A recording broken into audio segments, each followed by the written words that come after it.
Hey, folks, just a friendly reminder that all shows on the Madness Comic Network are produced by their individual hosts and in no way reflect the opinions of the network as a whole.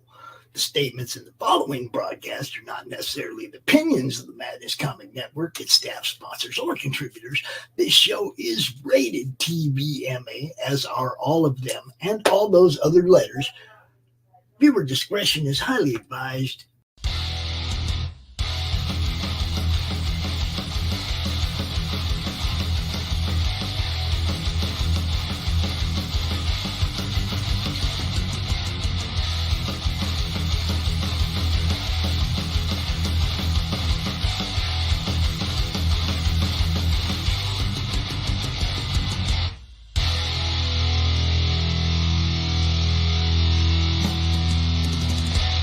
Flip City Magazine is just really pulling out all the stops, man. Your guys' production value of this magazine has gone insane.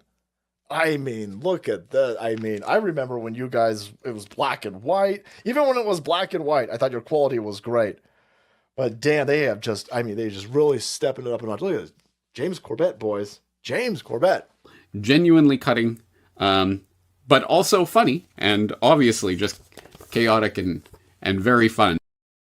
I love Flip City. It has brought new types of badassery and integrity to the print medium.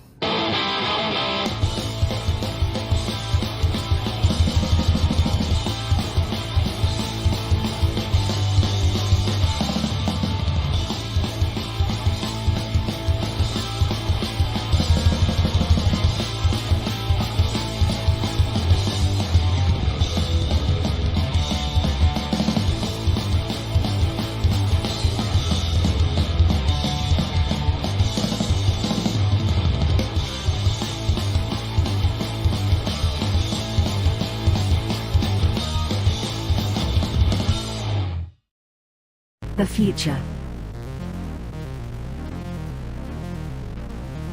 The final frontier.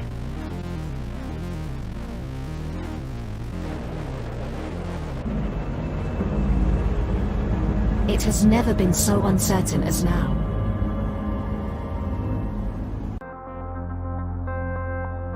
AI, VR, haptic wear, nanotechnology, mass destruction with a remote click.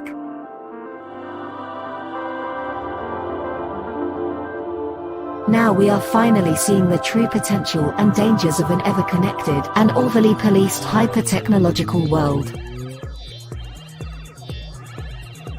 Have we finally become the architect of our own demise?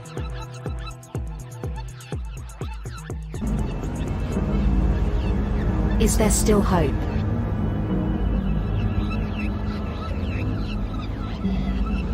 Welcome to the future.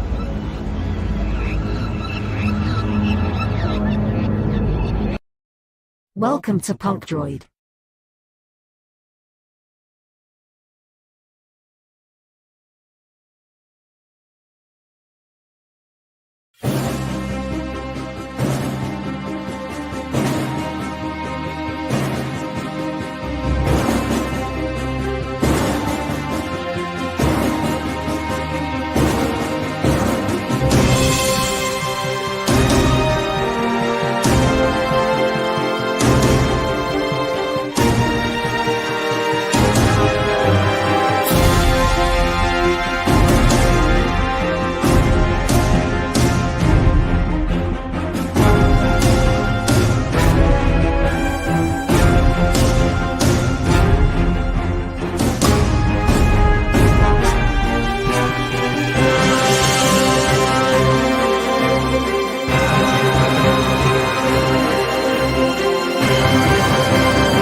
The writer and creator of numerous comic books and graphic novels, including Nightmare World, Tales of Mystery, Brave but Not Dead, all kinds of stuff. And I am super excited for you because you are getting to watch right now right this moment, out of all the things we're going to be doing, you're getting to enjoy and revel in the Madness Comic Network. And that is awesome. Thank you for being here.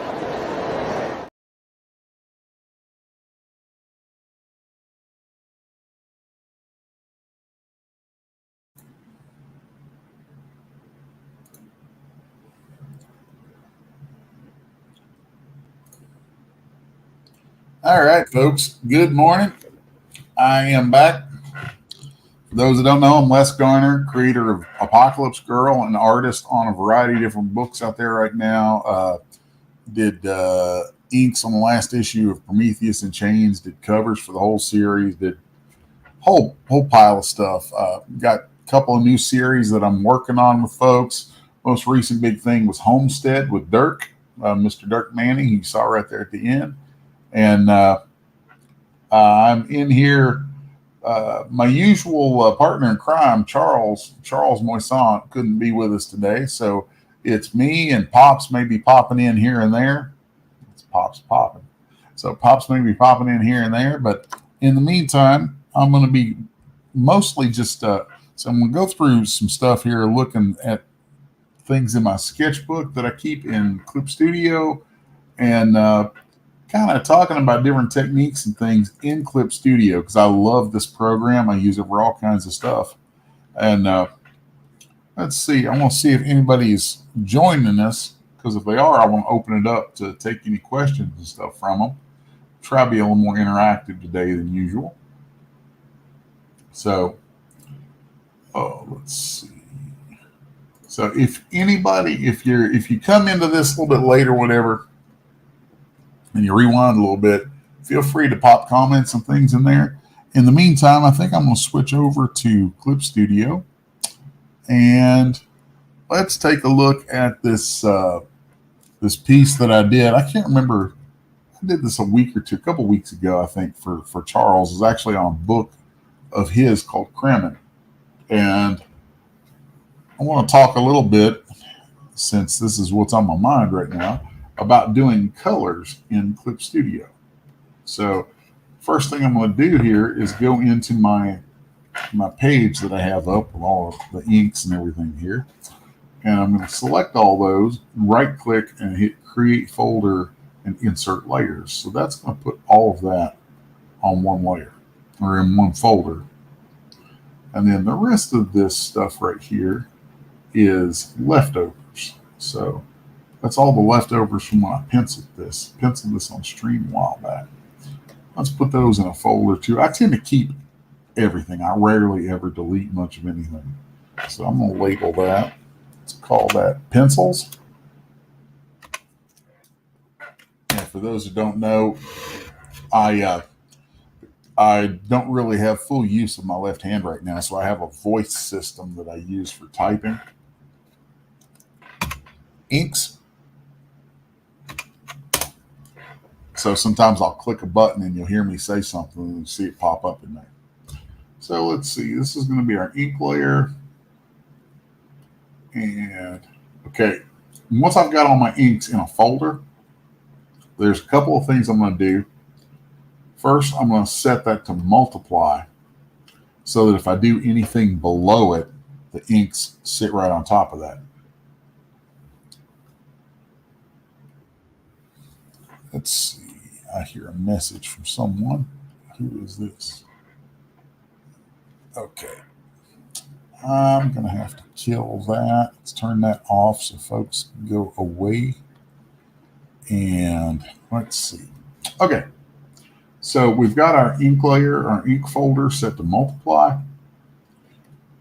The next thing I'm going to do is add a gradient. I like to use a gradient just as a general tone across an entire page to get it started. So I'm going to click on the little hamburger there and go to new layer. We'll go to gradient, right? And from in here, we can hit advanced settings and do all kinds of stuff. We could choose gradients from different collections of them. So I'm going to pick one from here. Let's say, I like this one. Let's do this purple one here. And then I'm going to make a little edit to it because I don't like that little light color popping up there at the end. So let's just drag that, get rid of that one. There we go. Now, once I have a gradient placed out in here, you'll see these handles. So we can control how that gradient runs. Okay. So right off the bat, I'm going to have a gradient in this image that gives me a general tone for the entire backdrop. I'm going to add another gradient. And this one, I'm just going to keep black and white, but then I'm going to change it to being a spherical gradient. Then we're going to reverse that. Where's that at? Let's come in here. Boom. Reverse it. Okay. And then I'm going to set that to screen. What that's going to do is that white is going to interact with the gradient behind it. So I'm just establishing some of that bright light coming through there already. Of course, we can come in here and do that with it, where we set this to an ellipse. So we can squeeze that area a little bit more and do things with it. And we can come in and play with the actual gradient itself. So let's make that a specified color, and I want that to be pure white. Okay. And then I'm going to squeeze this black over there just a little bit. So then you can see how we can control with that gradient. Now this gradient, I think on a piece like this is going to be important because I'm probably going to end up duplicating it later and using it to create light effects, which we could just go ahead and do that. And I'll show you how I would go. One way that I would go about that on this one is I'll duplicate it, and I'm going to pull this copy above my multiply, but above my inks. Okay, and see, yeah, it's doing its thing there. It's acting as a screen, and it's going to color those a little bit. I'm also going to go down to layer settings, right click, go to layer settings, and hit clip to layer below.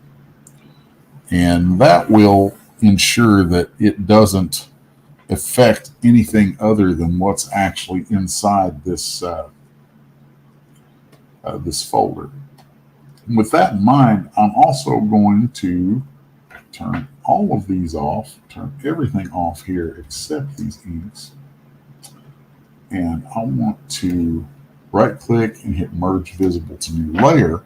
That way I get a copy of these inks that I can drop in here.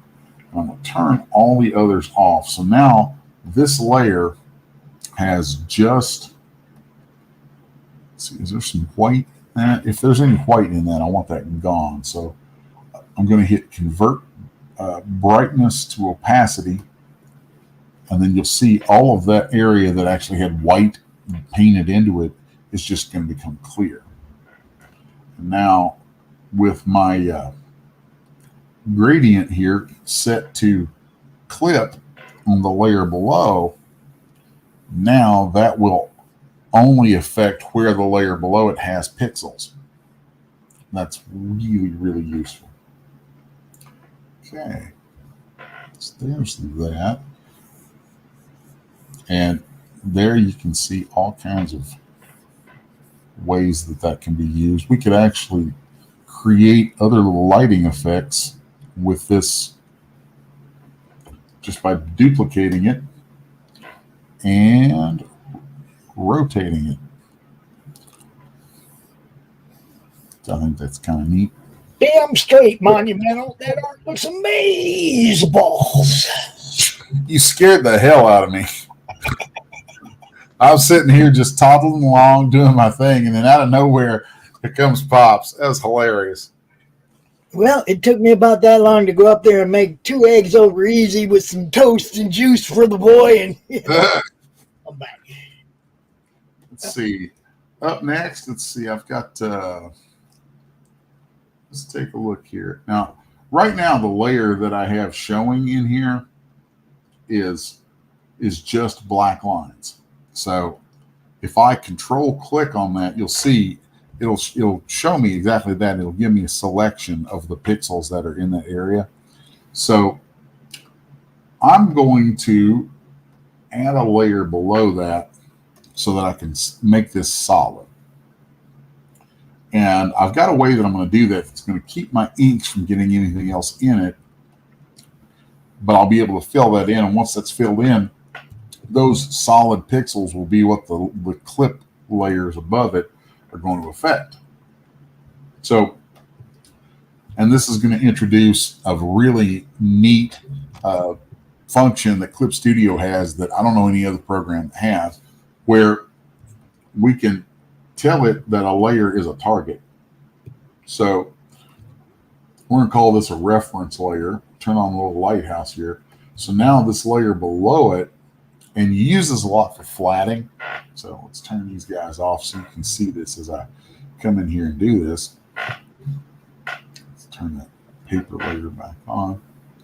Now, once I have the ink layer set up as reference, I go into this empty layer and I'm gonna pick some obnoxious color here. And I'm gonna turn in my paint bucket, I'm gonna turn on refer multiple. I'm gonna tell it to refer to the reference layer. So now, even though I'm not on the ink layer, it's going to look at that layer in reference to my paint bucket. So if I click here, it's gonna drop color on that. And let's see, I think I have some gaps here in that black.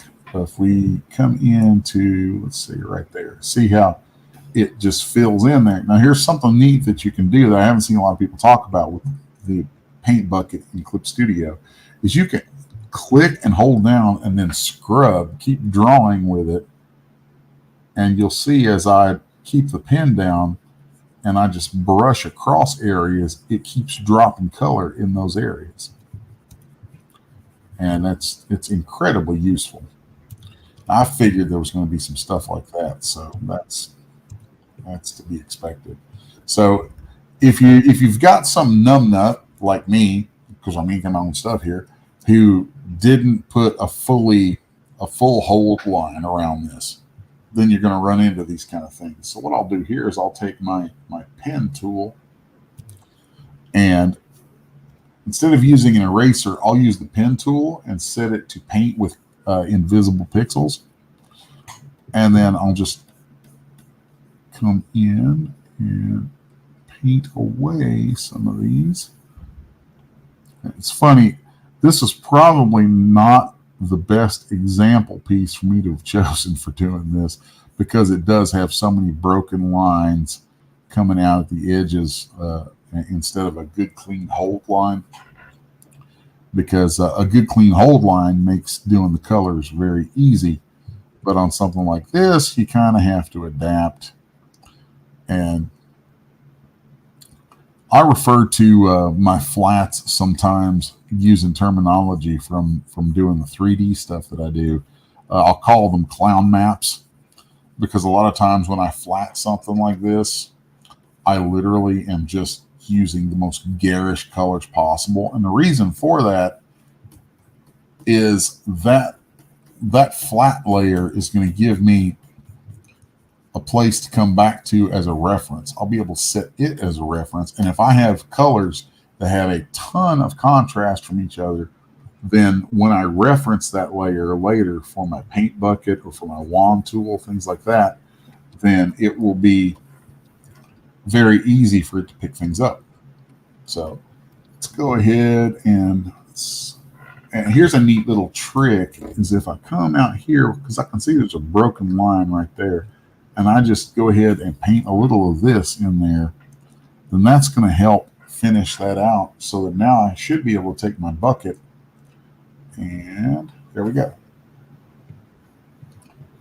So that is super, super duper useful. And for something like this, I'm just going to come here. See, I don't even need to say anything. You just keep right on. If anybody in the chat asks questions or anything, I'll let you know. But you just keep right on doing what you're doing, bro. I appreciate it. Yeah, if there's anybody in the chat, just let me know. That's. I usually just need somebody around to help monitor that. Yeah, I got the chat. You just keep talking, telling people what you're doing. This is the way this show's supposed to be, bro. Yep. Yeah, this is kind of the stuff that I like doing like this.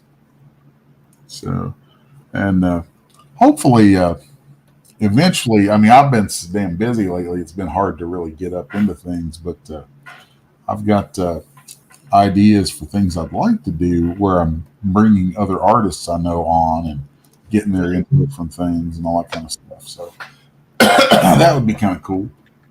I know Charles brought a guy on a couple weeks ago that was really cool. Yeah. Yep. Mm-hmm. Yeah, I like that guy a lot. I'm gonna get him on and talk to him on a couple other shows about his troll lords. Mm-hmm. Troll lords, yeah, dude. They look just like Crom's cousins, bro. It's perfect. All right, I'm gonna pick another color here so that I have something really contrasty to fill some of this in, so that it makes it easier to make selections later. When you're doing colors, kind of planning is important. I mean, you really the better you plan, the better it's going to come out. And at least the way I like to work, most of the planning that goes in is in creating my flats or creating my clown map that I'm going to use for selecting stuff and doing all that business. So we got a color here that's definitely going to contrast with that orange. And I'm just going to go in here and there we go. So there you can see how that's filling based on the ink layer. Now, something else you can do with this is we can do what's called area scaling. So that then when I drop that color in there, I'm going to turn this up really large, and you're going to see how far outside the black that it will put that. Maybe you won't see that. There you can see, yeah, you can see some of that outside there. I'm just going to zoom in really close and crank this all the way up so that you can see what that does when you turn on area scaling. That's provides a what did we used to call this in print? There's choke and spread. So here you can see how it spreads that out past the area that I clicked in. Normally, I have area scaling turned off most of the time. If we set it to a negative number here, you'll see the effect of that. So you see that it drops it inside, but it's a negative distance from the boundary that you've clicked in. So if I use that at all, I'll usually set it to a small value of like 1 pixel just to make sure that I overlap into the black, and it helps me keep my my colors nice and clean and from having dead spaces. And then here we can just brush through that stuff. And Control-0 will frame the whole image back up. And see, because I went in and did that orange everywhere, now it's going to flood out to the edge of that orange, but also take into consideration my inks. So if I turn those off, you see what it's doing right there. So like if I turn that off, I think it works even with it turned off. Let's see, probably not. Nah, that was a big fart. Let's turn that back on. And let's come in here. Click on that.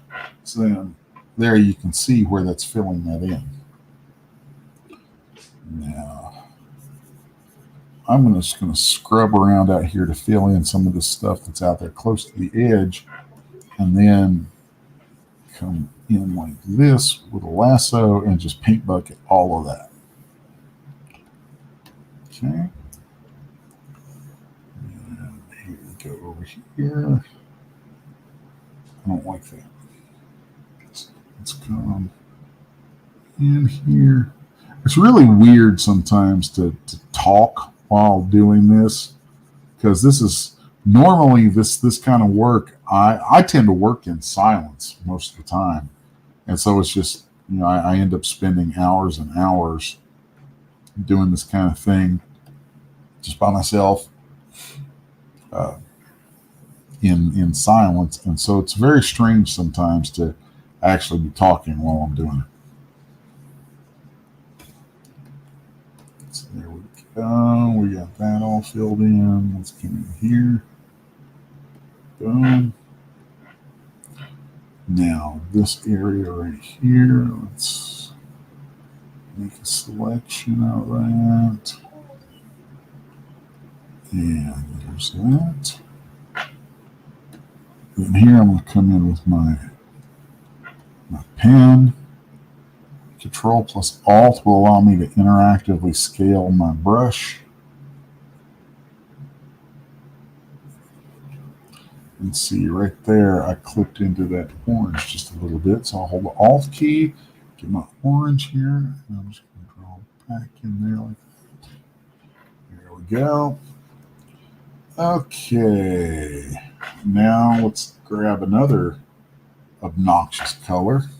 Come in here and use this for this t-shirt. Okay. And then because I bet that intersects like that, yeah, I can turn that off, turn the ink layer off, and come in and fill that way. So let's grab some blue right there. Do that. Cool. All right, this character has white hair. I'm trying to decide if I want to separate the hair, give myself a separate coating for the hair, and I think I will. I think I'm going to grab some, let's do a purple here. And in this case, I am 100% sure that there are some breaks in here that if I use the paint bucket are going to cause the stuff to flood on into his face. So I'm going to go in first with my ink pen and just kind of drop strokes in here. Hello, Doc. In this area. Doc says when he's painting, he does it in dead silence. But when he's writing or drawing, he's got to have music. And good morning, by the way. Oh, howdy, Doc. And Carrie says, it's the horror twins. I mean, horror twins. Horror. Horror. Did the dude lick his fingers and stick his fingers in a socket? This is from Charles, so maybe. It's Charles's character, so I mean, I don't know. He could be riding high on an electric butthole for all I know. And yes, for you people that are missing Charles, he's not here today. Les will tell you why. I don't know. I don't fully know why, but I know okay, he had something come up. So, you know, Charles is off in Chicagoland doing Chicagoland things, so which is fine because that sounds foreign to me. Yeah, Chicago sucks. Sorry, anybody got a big love of Chicago? That's a you thing. Because I have a sister-in-law that's from Southside Chicago. Chirac. Yeah. I mean, she's been out of there for a long time. She lived in Arizona for 30-some years probably, but you know, that's where she's from, and she will cheer her bears on until death. You know, Chicago is so weird. I mean, I spent a lot of time in New York a long time ago, and it's weird too. I mean, to me, any city that large is weird. But it's weird American. Chicago is weird foreign, dude. yeah. New York was like, okay, yeah, this is fucking New York, you know? Like, you can, I don't know, there's something about it. You just like, okay, you know, I can get down with this. Chicago is just like, no, just no. I don't like it. did C2E2 this year. I was there for about a week, and I'm just like, oh God, no. Can't wait to get home. Yeah, I will probably not do C2E2 again, honestly, because I just did not like it. Did not like being like big shows. I don't, I like a medium-sized show where you get a chance to talk to everybody. You're not like hustling to get stuff done. Yeah, see, for me, when I'm going to a show, I don't even care how big or small it is. Most of the time, I'm probably just hustling to get stuff done. But the small ones are so much more personal. I like that. I like being able to feel like I'm there with actual people. All right. So his glasses are going to have some metal. The button's going to be some metal. So let's come in here and get a really obnoxious color to drop into those for now. And there's that.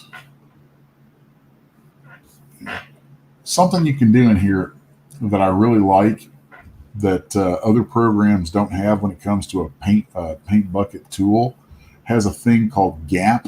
You can close the gap or fill the gap. So if I have closed gap turned all the way down or off, then it's going to see right there how it fills all of that, which I don't want. So I can undo that. But like if I crank that closed gap all the way up, then it'll see these areas here that are close together, and it'll only fill into that.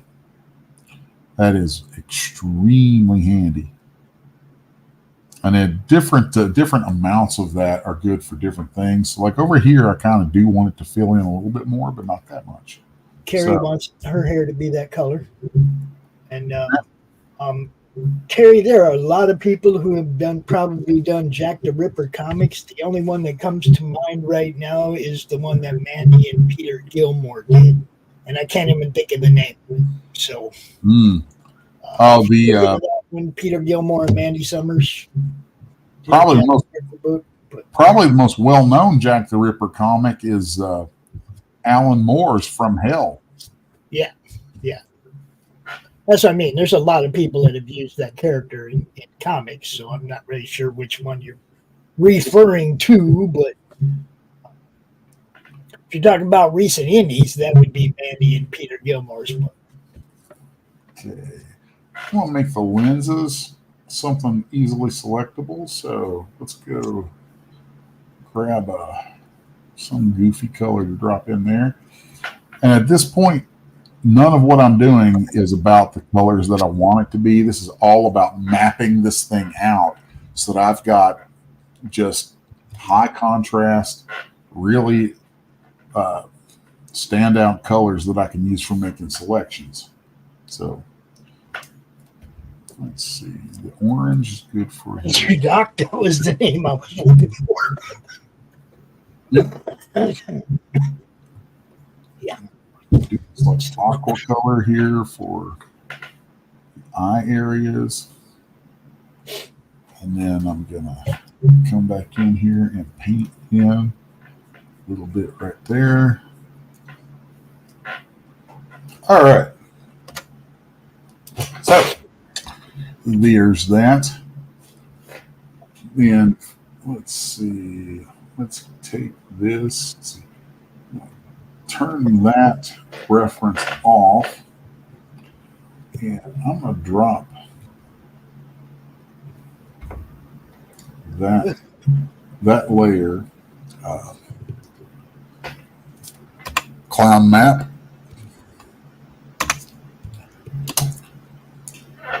In the world of 3D, like 3D modeling, animation and stuff, sometimes we will create these maps that when you see them on the model, all you see is just these big areas of these crazy colors. And you don't end up seeing that when the stuff is shown on screen, like in a game or in a final render. But what happens is that map is basically us color coding areas of the model so that the software will be told based on those colors what types of materials go in different areas or different characteristics to give it.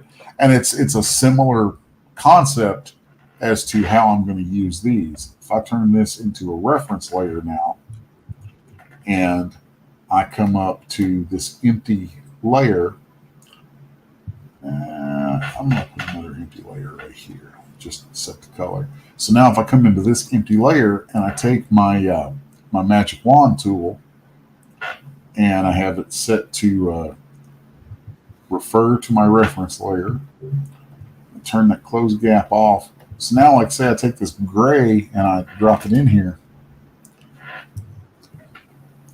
Well, it'd be more obvious. Well, it's selected purple, but I can do the same thing. Same stuff's available with the paint bucket as the mask. So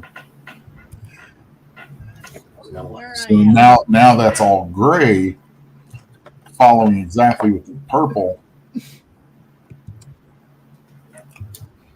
You can see why it's so much easier to work with that way. Then here's a fun way to deal with things sometimes. So come in here, say I've just flooded my hair to get that color, and I want to add a little bit of shading to it. I'll control click on that layer once I've got that all flooded in, and I could do it. Honestly, a lot of times I would just start painting right into that layer, because there's ways that I'll do that that's like super fast, but it's hard. It's fast and easy for me to do, and slow and aggravating to try and explain. Makes sense. So, but I've control clicked on that so that it creates a selection, and then I put a new layer in here, and I hit that little button, and that makes a mask. So now that I have a mask of that, I could come in and I just accidentally move that. I don't want to move that. Don't do that. You can move all the stuff in the UI here. So I use it calls it the pencil tool, but I use it for everything under the sun. So I'm going to hold Control Alt and make a nice big brush, turn the hardness down on it, and I've got a bunch of different colors already here in my mixer. Now we're talking hair color. It's the Pop Special Gray. There you go. And then here you can see what happens when I come in and paint through the mask. And I've always loved this. Like, this stuff has always made so much sense to me in doing digital painting and colors and things, because I was an airbrush guy for a very long time. And this is just like using frisket masks and things like that in airbrushing. Of course, that's getting this really soft tone in there. Let's go through and harden up some of this a little bit. So, and I want to add some different tones to this. Let's grab some of this and I'm going to take a regular ink pen here and just loosely following some of these lines. And you see it's not going outside the lines here because I've got that mask. So let's do some of that. So here I'm just generally getting some color blasted into this guy.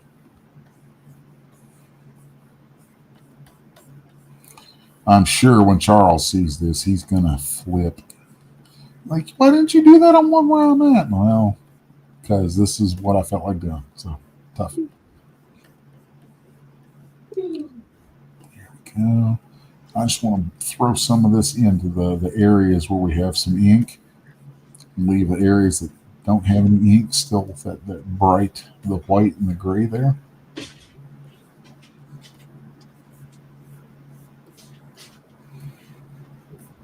Trying to tell me something, Rob?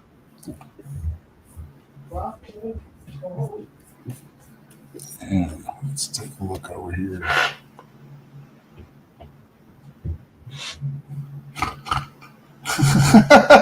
Carrie, you're funny.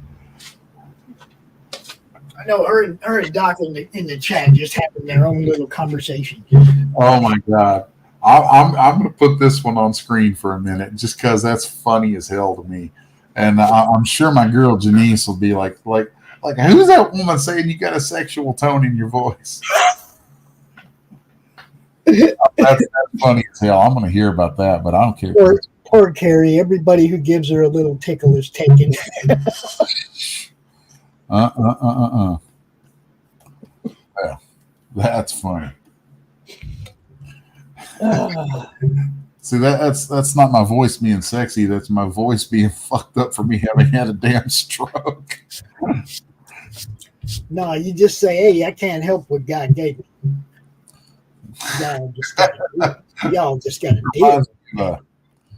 You know, I could always go like full Jesse Ventura from Predator. You know, it's like I'm a goddamn sexual Tyrannosaurus. It's funny shit. So here, what I've switched to, I got distracted by that funny comment. I've switched to the blending tool, and this blending tool, I could probably do an entire hour on this thing because it's got so many different things that it can do and how it works. But for the sake of brevity, I have a texture put in here. I turn the density of that up and down just for various effects. But the brush density is the one that I primarily use. That, and I want to have some of that. I need a word for describing this.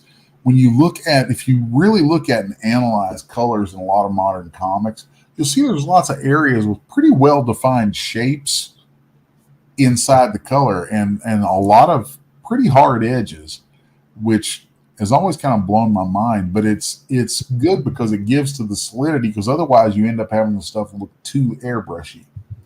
So there's a handful of different ways people do that. I like using the pen to do that.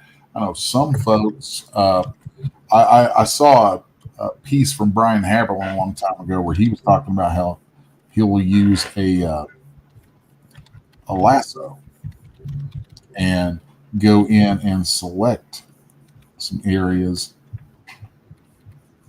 and do that, and then paint bucket those areas. You know, that's another way of doing it. But then once I have those, I like to blend them back out a little bit. And I'll take that blending brush and kind of come to different points on them that I think need to be, well, blended, and just brush those through. Something as crazy as this hair, we can just kind of just follow the shape that I try to define with the actual art.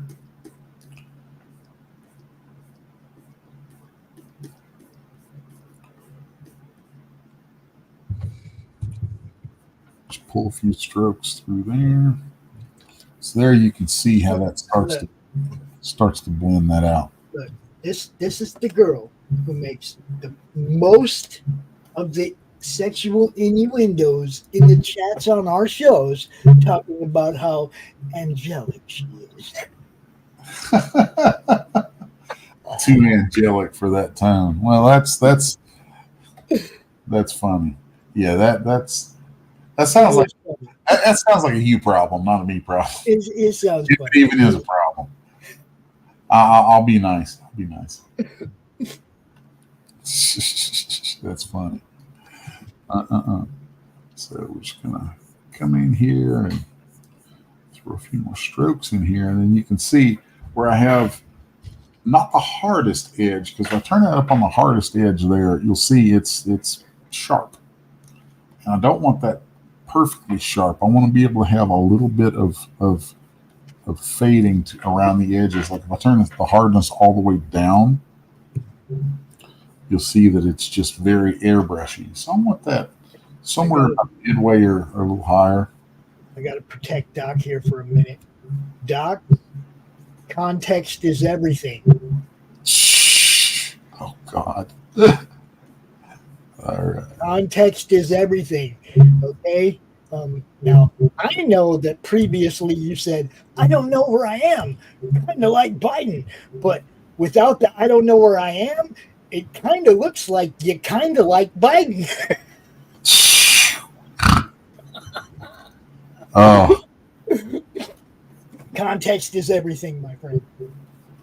See, that jumped out at me like an error in a comic book. I don't think that's what he's trying to say. Yeah. Uh-huh. So look. Don't get I'm just going to go through here and continue rendering this hair. And the colors on this may end up changing. They probably will end up changing somewhat later, but there's all kinds of fun ways to go about doing that. Now, see, she twists my words here, too. I did not suggest she wear them. I said I thought she would rock them. Two entirely different things. An imagined visual versus you should put these on. Okay, different entirely, right? Completely different thing, right? Y'all are funny. Meanwhile, I'm just in here drawing. I'm just drawing some shit, man. I'm just drawing shit and being sexy. That's what I do. See, he is, Carrie. See, he does it on purpose. See.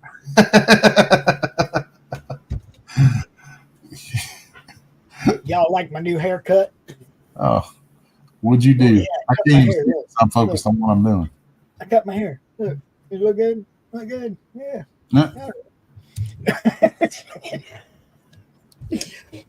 Yeah, I said I cut my hair. That's right. I cut my hair. I cut my own hair quite often. Just shave that thing, man. Yeah, but see, that's the easy way. That's cheat. Just be done with it.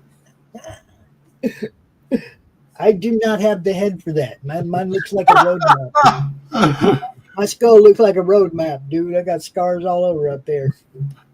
Oh, I got one big scar across the back of my head from a guy clocked me in the back of the head with a 2x4. Yeah, I got it with a rock, but yeah, I know what you mean. Because I was actually talking with my older brother out standing next to a campfire. It's like a bonfire thing a long time ago. We were kids. I was a teenager. And out of nowhere, I just feel something go whack. And I lurch forward. And I see blood spray all over my brother. And I reach back and I'm like, motherfucker. You know, it's like somebody just clocked me with something.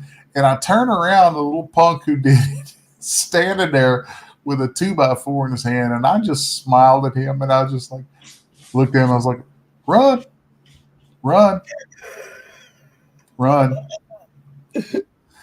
He took off running. I just took off walking. Every once in a while, I'd holler at him. I'd be like, you still running out there? You still running, son? You better have plenty of stamina. Because I'm just going to walk this. Eventually, you're going to be tired. I'm still going to be fresh and catch up to you. and then things are going to happen. Boy, did they. Yeah, I had somebody throw something at our car at 7-Eleven once. Oh, God. And I guess they didn't realize that there was people in the back seat too, you know? And like 5 of us pile out this car and the dude takes off and I'm like, I got this. Y'all just wait here. He'll be back in a minute. And he took off and he ran around the block. And I just jogged behind him, around the block. He come around the block and run up in the alley behind the same store where all my boys are just standing there waiting for him. I had friends who were there that night who in the years since are like, dude, that was some Michael Myers shit you pulled. Just walking him down.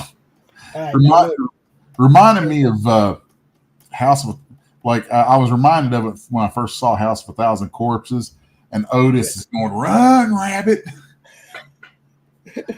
Now, Carrie has a question for the missus. Oh, Lord. Question for his missus. Let's see. Where'd that go? Put that back up there. Quit messing. I got the buttons. Doors. Just read. We got big doors.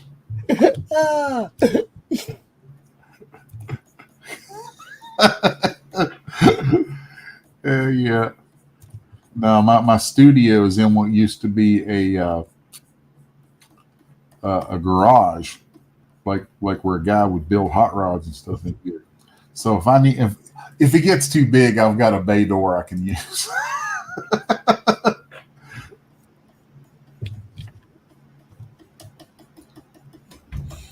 stuff like hair like this, man, this is the most boring part of this stuff, but it's also hypnotic. Because when I get into doing the rendering on this stuff, I can just kind of zone out. And I mean, it's real easy to end up just working in silence for hours, just tweaking on little things like this. You can believe that shit? She's just talking long shit over here in the chat now. Dude. Oh, Lord, what's she talking about now? May want to rethink the big door comment. It could be taken as an insult to the missus. Now look at the one above that. Look at the one above that. Oh, shit. We're blocking a relationship that boasts about Stanley can be proven or disproven by how the lady walks. Well, I think my girl's still in bed right now, so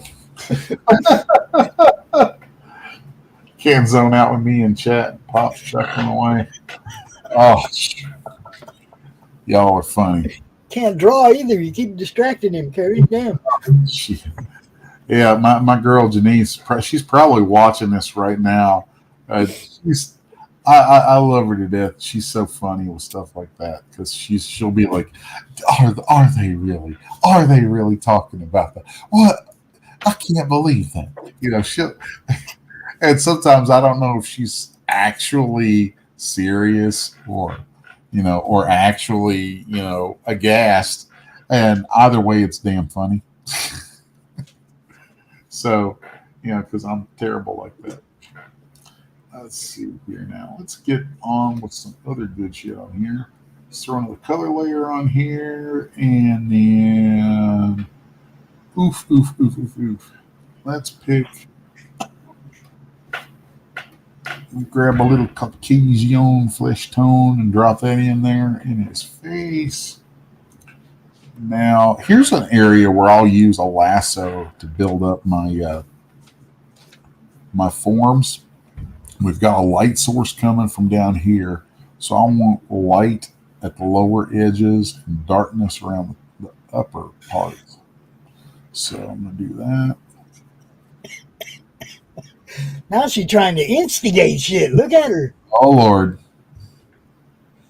My God, Carrie. Jeez. Well, this is neat right here where I've got selection made. You see, I'm not really worrying about it selecting through some of this other colored areas. So let's see. Let's go on down here and grab that. You'll see why here in just a minute because of how that reference layer business works out. So let's grab some of that, and some of that. There we go. Doop-de-doop-de-doo. All right.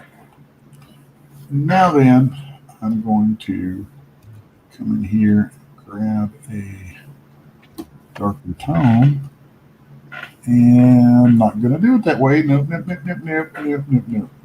So we still have our reference layer. So now when I come in here, I've got the reference layer that my bucket is paying attention to, plus I have things blocked off using a mask, using selection like that. So then I can drop all those in. I think I'm going to add a few more little spots. So light's coming up. So I'm going to add some right here. Right here. Yeah, I'm good with that. Good with that. And we'll drop a few little blobs of color in some of these shadowy looking spots just to keep the rendering going.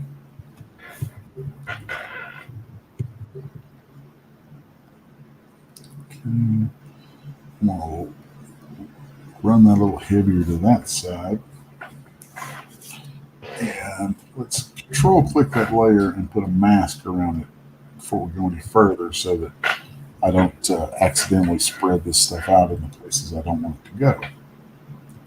So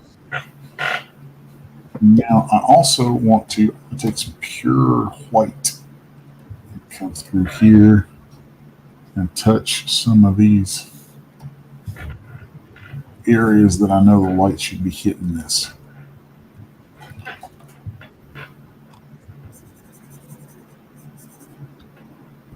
Okay.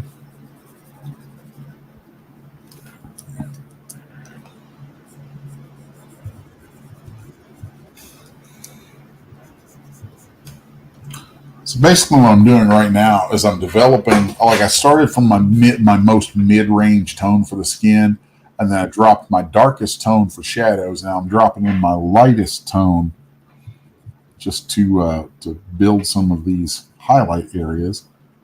Then I'm going to end up blending that stuff together.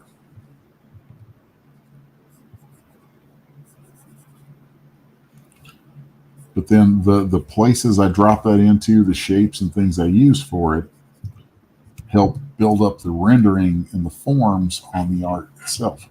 So now that I've got those in there, let's come back in with my blender. I'll take my brush density way down, and we'll start off just kind of going around the edges where I drop those shapes, and you'll see how that fans that out just a little bit.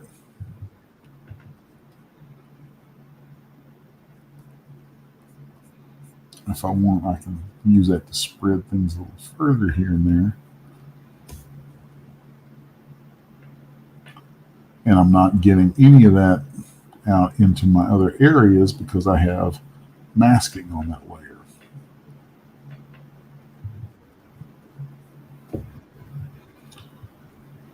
I like to think of this part of coloring as rendering. I'm rendering out the forms, kind of getting my rendering and shading all together. The actual final colors come kind of at the end once I've got, it's like I'll build my map, my clown map, and then I'll flat, and then I'll start to render.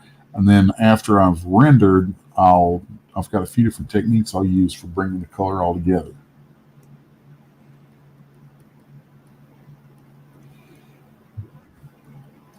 And what's funny is the way that I go about this is not that much different than what I do if I'm doing a digital painting that doesn't have any of the kind of lines and things like this. I still work very much the same way. Because if it ain't broke, don't fix it.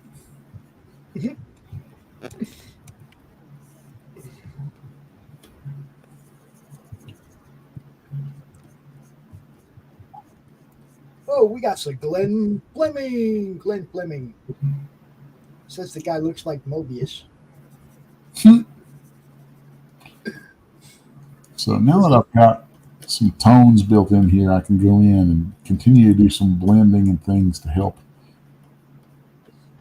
just build up a little bit more shape to it.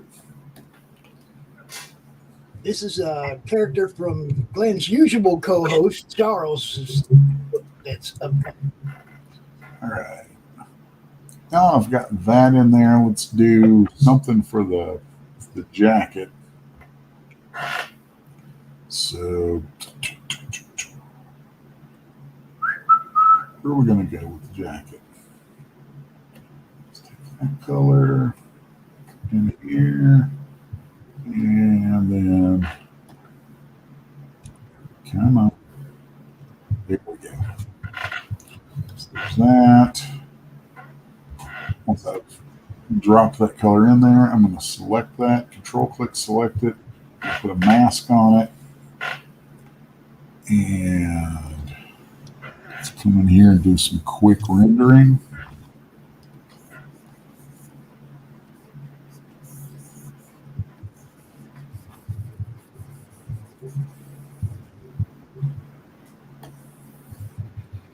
I'm doing the ultra quick method here, where I take that lasso and do a bunch of squiggly shapes.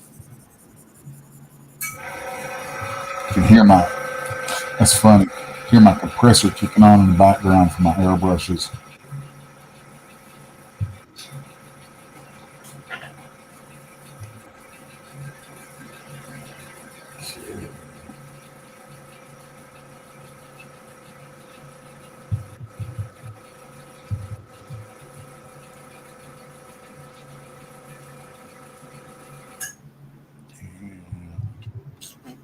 Let's see.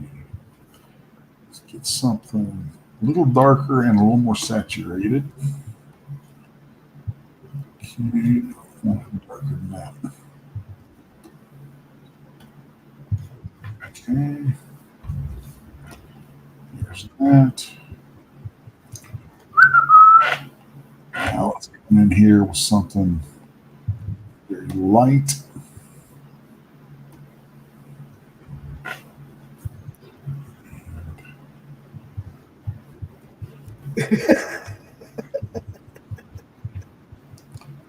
Is there more commentary going on out there? No, I actually just saw somewhere else that made me giggle. I'm sorry. Oh. We're trying to run a classy operation here, Pops. I'm just a stand-in. This is Charles' job. It really is. It's Charles' job. It's cool. I like having you on from time to time with it.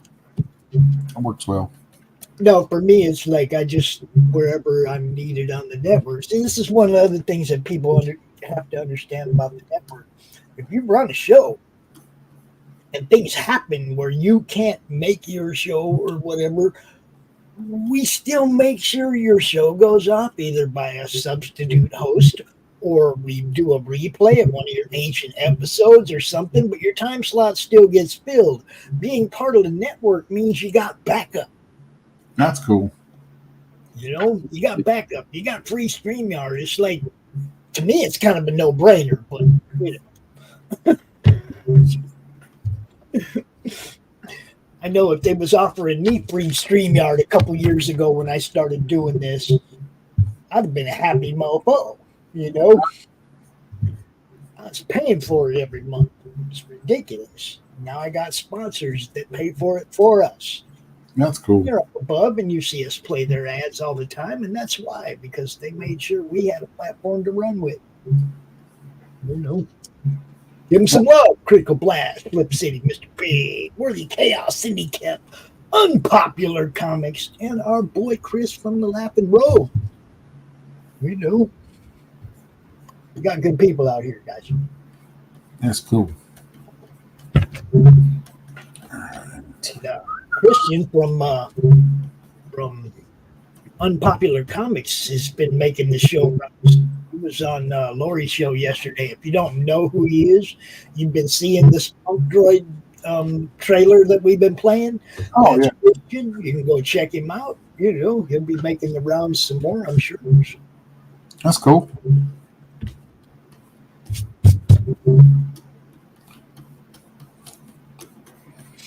Something like this, it's got a lot of abstract shape stuff going on in it. I like to play around with the blending a little bit more.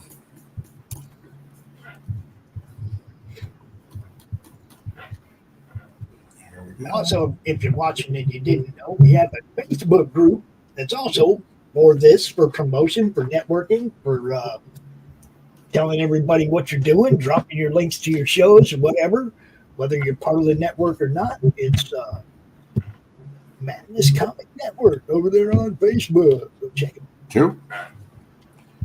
All right. I'm going to give him a little red t-shirt. I don't know what color it's supposed to be, but it's going to be red today.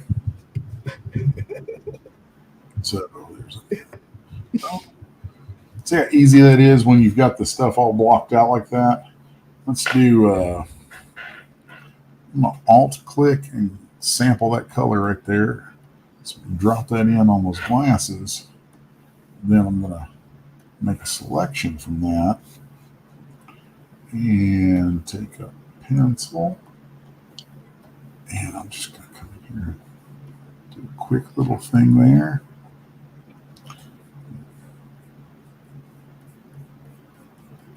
See if I can help you out. There's that. See if I can help you out.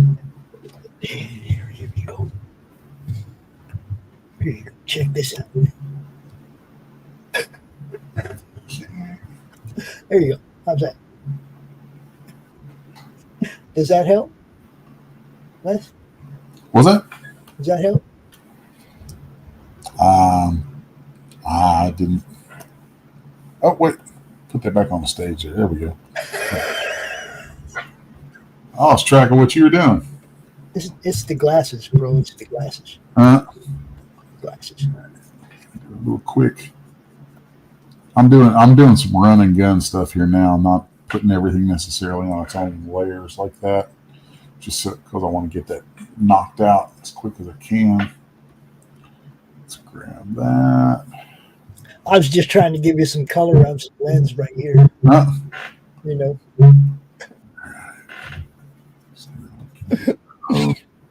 I have no idea what color this character's eyes are supposed to be. So, let's do that. Then I'm going to make them kind of an obnoxious green. Why would you call green obnoxious? Green isn't necessarily obnoxious, but this is an obnoxious green. It looks like a gamma radiated green. Yeah.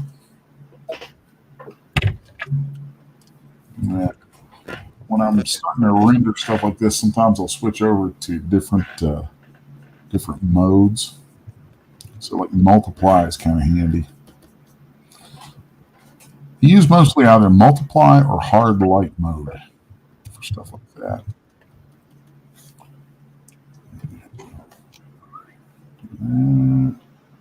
Little.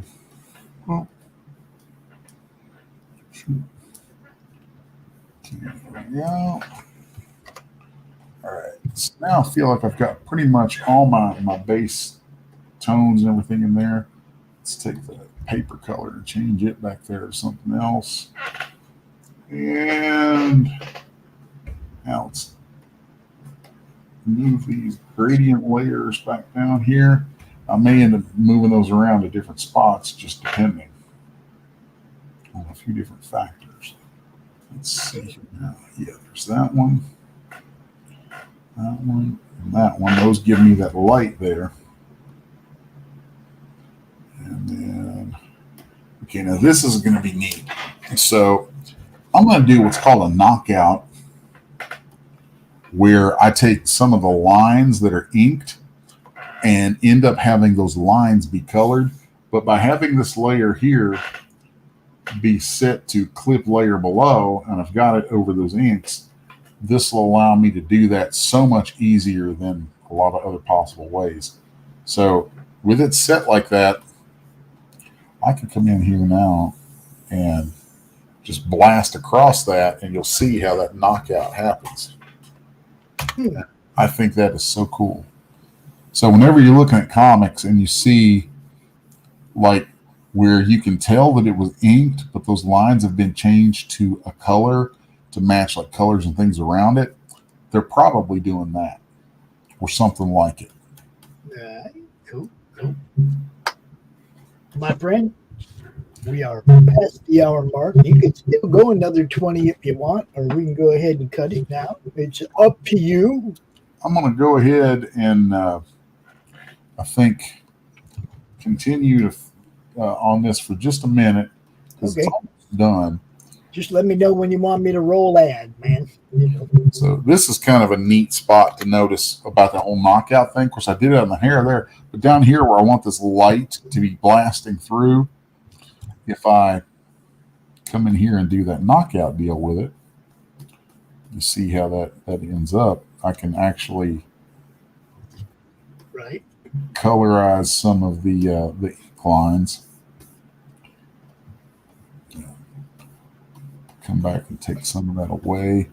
So it's just lots of little things like that I think are really neat techniques that allow you to do stuff that is just neat.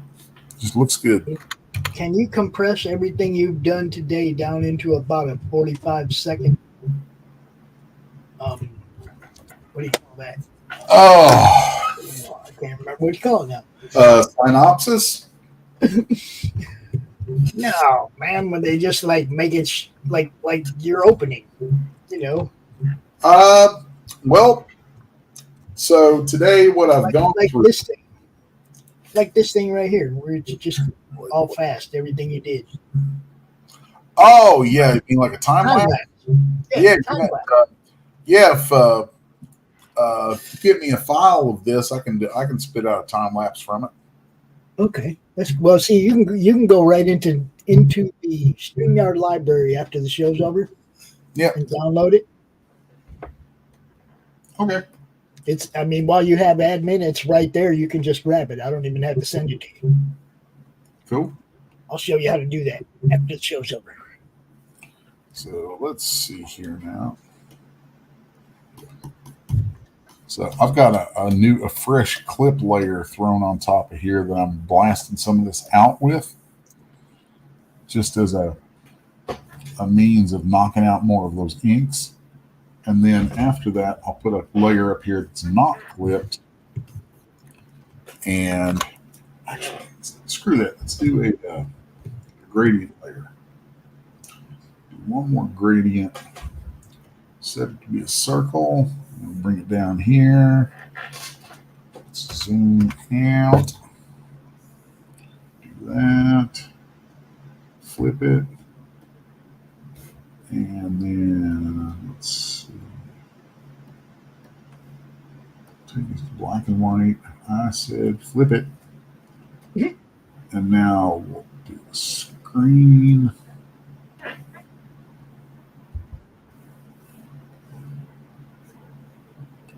So there we get light, blasting out everything there. That's what I want. Yeah, I'll get rid of that. I don't like that layer. So, let's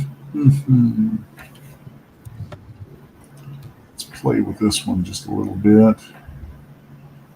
And,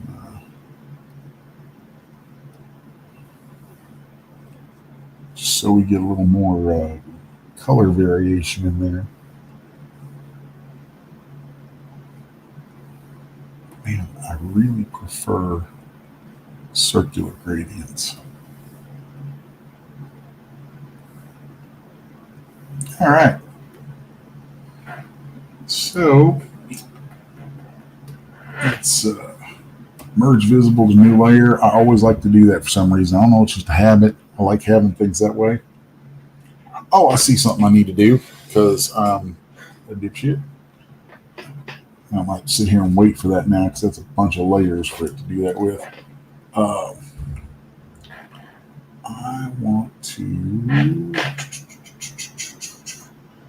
come in here and oof. I got to find a layer where I can put that in here. Oh, there we go. Where I can bring my signature from the original inks back up a little bit. Because, damn it, that's my work. All right, that's better than nothing. And I'll merge visible in a new layer and call it done. I'm sure Charles will love that. And there we go. So that's a quick look into coloring for comics. I could go a lot more in depth, a lot more specific, do a lot of things. There's all kinds of little stuff in this I see that I will probably go in and tweak. I can see some breaks in color, and there's that little guy right there. This right here is irritating me around this hair. So it's all stuff that can be tweaked on, but that gives you a good look into how I like to go about doing colors. So. And that's gonna wrap it up for today, I think. So don't go nowhere. Don't leave. I'm gonna play some ads and then I'll show you how to download this. Cool. All right. Thanks for watching, everybody. Yep. See you next week. Later, y'all.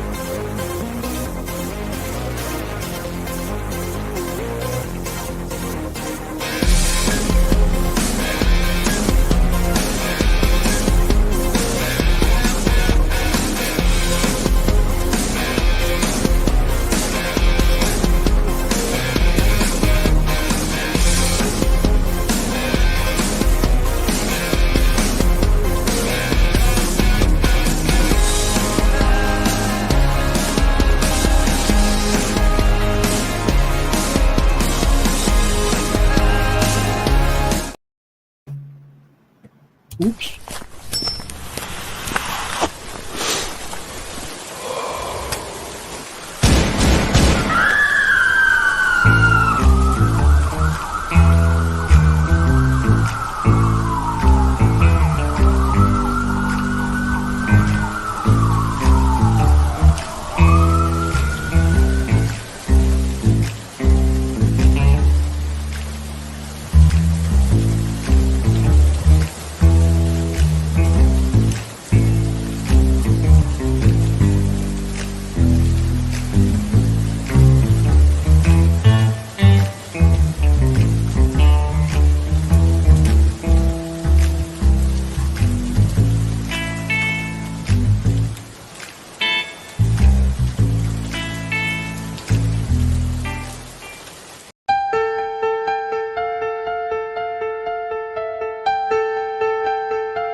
How do you end this thing? How do you put the where's the brakes on this bus? I forgot. Jazz how to drive. hands. Jazz hands are Have a great. good night.